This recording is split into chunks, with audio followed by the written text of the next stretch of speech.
कैसे हैं आप सब और क्या हाल समाचार हैं आपके। आज की वीडियो बहुत इंटरेस्टिंग होने वाली है क्योंकि हर एक ट्रेडर कंफ्यूज था कि न्यूज सही है या गलत। क्योंकि जब मैंने ट्विटर पर डाली वो न्यूज तो लोग कह रहे थे सर गलत न्यूज है, बट यही है खेल स्टॉक मार्केट का, जहां पर आधी इंफॉर्मेशन इंसान को लॉस कराती है। जानेंगे सब कुछ। उससे पहले दिल से थैंक यू कि ये मेंबरशिप जो सीरियस ट्रेडर हैं उनके लिए कुछ जो हमने शुरू किया है वो फायदा आ रहा है। जैसे ग्लोबल हेल्थ 488 के ऊपर जो स्ट्रेटजी हमने दी थी उससे पैसा बना, और ये स्ट्रेटजी वो है जिसको मैं श्योर शॉट स्ट्रेटजी बोलता हूं। क्योंकि इस स्ट्रेटजी में जब आप पेड बटन ज्वाइन करोगे, मैंने जितने स्टॉक दिखाए हैं सब पर अपने रूल के अनुसार 100% काम करती है, 99% भी नहीं। तो आप अगर ज्वाइन नहीं किए हैं तो ज्वाइन कर सकते हैं। और उसके अलावा 2-3 दिन पहले जो पूना वाला दिया था, फाइनली 315 के आज ऊपर निकला और इंट्राडे में प्रॉफिट दिया। तो आप चाहें, अगर आप सीरियस हैं, लर्न करना चाहते हैं, अर्न करना चाहते हैं, तो ज्वाइन बटन को ज्वाइन कर सकते हैं। तो आज का डे कंप्लीट ड्रामा था, जहां एक कंपनी दूसरे को खरीद रही थी पर दूसरी बोल रही थी हम अपना हिस्सा ही नहीं बेच रहे हैं। इन्वेस्टर कंफ्यूज, चल क्या रहा है भैया। वहीं पर आफ्टरनून में ऑफिशियल न्यूज आती है हिस्सेदारी खरीद ली गई। तो क्या है पूरी कहानी। कुछ लोग इसे होस्टाइल टेकओवर भी कह रहे हैं। तो भैया ये होस्टाइल टेकओवर क्या है, तो चलिए सब जानते हैं। तो सबसे पहले होस्टाइल टेकओवर जो है ना, ये एक तरह का मर्जर एंड एक्विजिशन होता है जिसमें कोई कंपनी साइज या कैपेसिटी बढ़ाने के लिए या अपनी पहुंच बढ़ाने के लिए अपनी कॉम्पिटिटर को खरीदती है।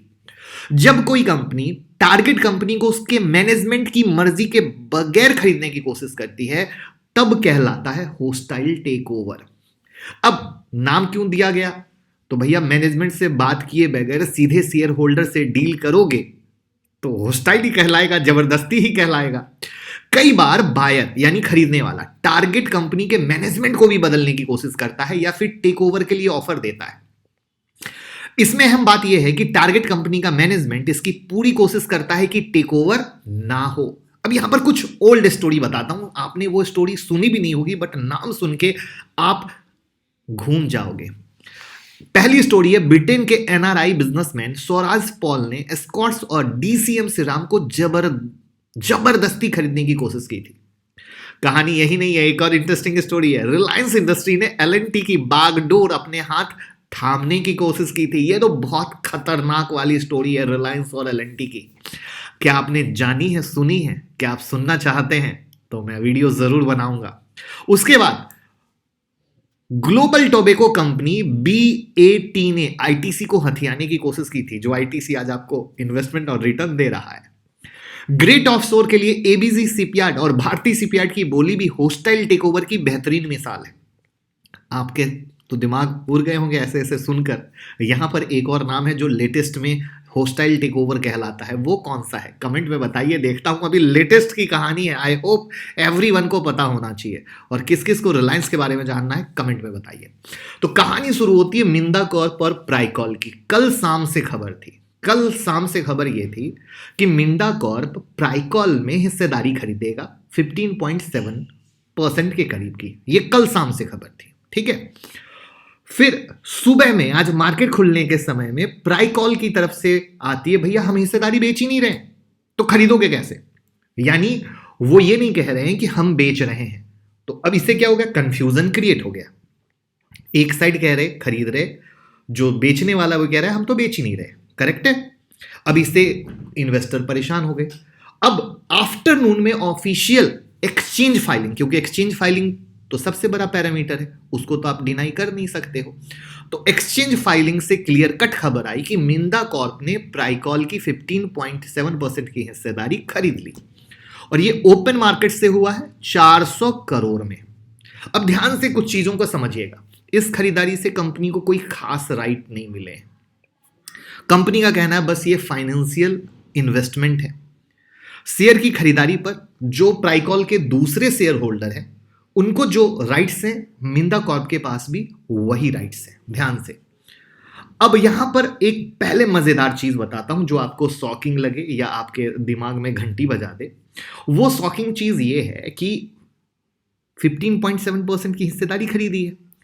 अब जब आप प्राइकॉल के शेयर होल्डिंग पैटर्न पे जाओगे तो प्रमोटर की हिस्सेदारी सिर्फ 36.53% है। तो प्राइकॉल के प्रमोटर ने तो बेचा नहीं, तो ये हिस्सेदारी किससे खरीदी गई? चाहे वो FII हो, चाहे DII हो या पब्लिक हो, क्योंकि FII की हिस्सेदारी 12.51, DII की हिस्सेदारी 4.35, पब्लिक की हिस्सेदारी 46.31। यानी अगर आप देखो तो प्रोमोटर के आजू बाजू आके ये बैठ चुके हैं।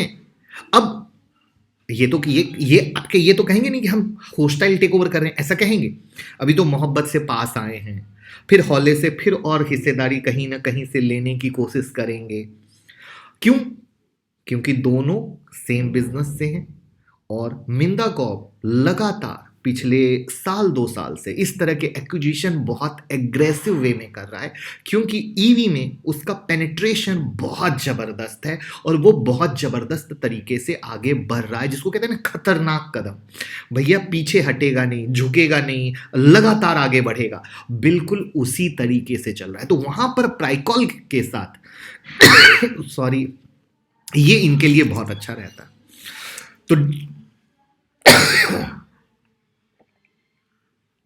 तो इसीलिए ऐसा हुआ है अब, और इसीलिए होस्टाइल टेकओवर जैसी बात कही जा रही है। अभी ध्यान से सुनिएगा, अब ब्लॉक डील को लेकर यह क्लियर नहीं हुआ है कि भैया बेचने वाला कौन है। ठीक है, बेचने वाला कौन है, क्योंकि प्राइकॉल के MD का कहना है जो बड़ी ब्लॉक डील हुई है उन्हें जानकारी नहीं। ध्यान से, दोनों कॉम्पिटिटर है और मिंदा कॉर्प के साथ मिलकर प्राइकॉल काम नहीं करेगी। ये कौन कह रहा है? प्राइकॉल कह रहा है। यानी जो होस्टाइल टेकओवर का मैंने एग्जांपल बताया था वही कहानी, क्योंकि प्राइकॉल के MD ने दावा किया था कि उन्होंने कुछ प्रमुख इंस्टीट्यूशनल इन्वेस्टर से बात की थी और 16% हिस्सेदारी वाले इंस्टीट्यूशन ने इनको आश्वासन दिया था कि वो शेयर नहीं बेचेंगे।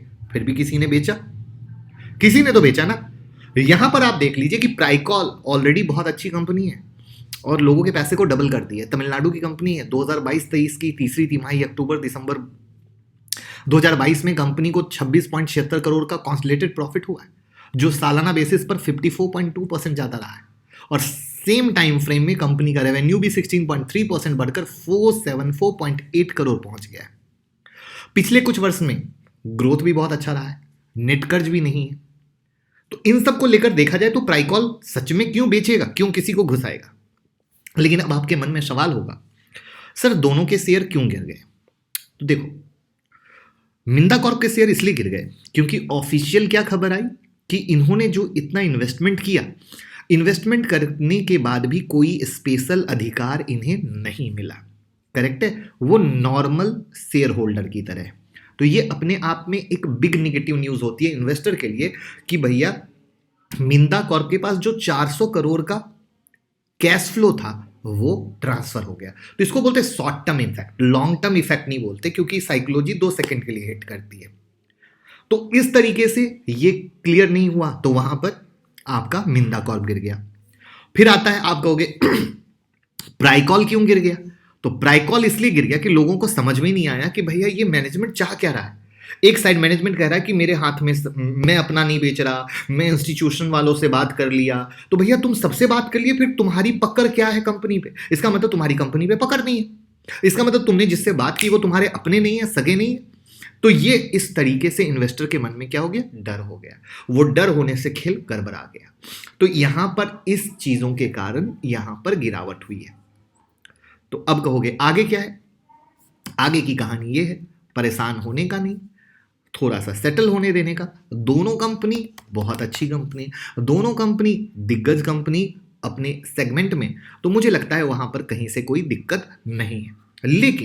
लेकिन मिंदा कॉर्प, मुझे जो पर्सनल लगता है, धीरे धीरे ये इंटर हुई है। अब मैंने कहा ना, हल्ला मचा के तो कहेगी नहीं कि मैं होस्टाइल टेक ओवर करने आया। तो वो धीरे से, जैसे प्राइकॉल को पता ना चला और वापस से ओपन मार्केट से खरीद लिया, ये आने वाले वक्त में फिर कोशिश करेगी लेने की मार्केट से हिस्सेदारी।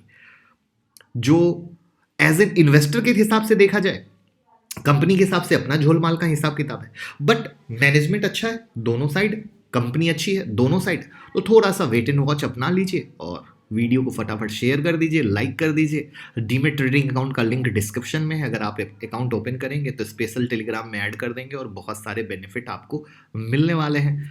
तो वीडियो को प्यार देते रहिए। Thank you so much.